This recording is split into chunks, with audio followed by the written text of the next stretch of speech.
আসসালামু আলাইকুম viewers, welcome to my new another blog. এই তো আজকে অনেক ব্যস্ত, তাই সময় খাইতে পারি নাই। আমার শান্ত সময় অনুযায়ী খাওয়ার ঠিকই রান্না করে দিছে, কিন্তু খাওয়ার সময় নেই বন্ধুরা। এখন একটু সময় পেলাম, তাই খেয়ে নেই। যে আজকের মেনুতে রয়েছে মুরগির মাংস, বাঁধাকপির ভাজি আর সাদা ভাত। খেয়ে দেখে বন্ধুরা কেমন হয়েছে। নতুন আলু দিয়ে মুরগির মাংস রান্না করছে। বিসমিল্লাহির রহমানির রহিম।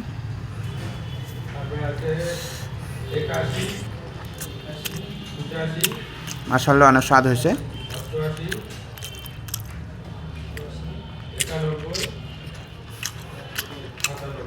যে বাঁধাকপির ভাজি, ওটা খেয়ে দেখি কেমন হয়েছে।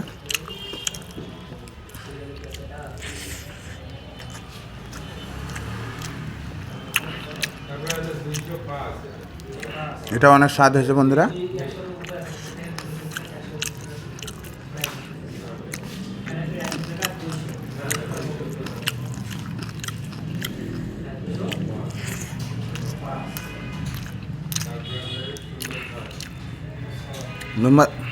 ধন্যবাদ বন্ধুরা, ভালো থাকবেন। ভিডিওটি পছন্দ হলে লাইক করবেন, কমেন্ট করবেন, শেয়ার করবেন।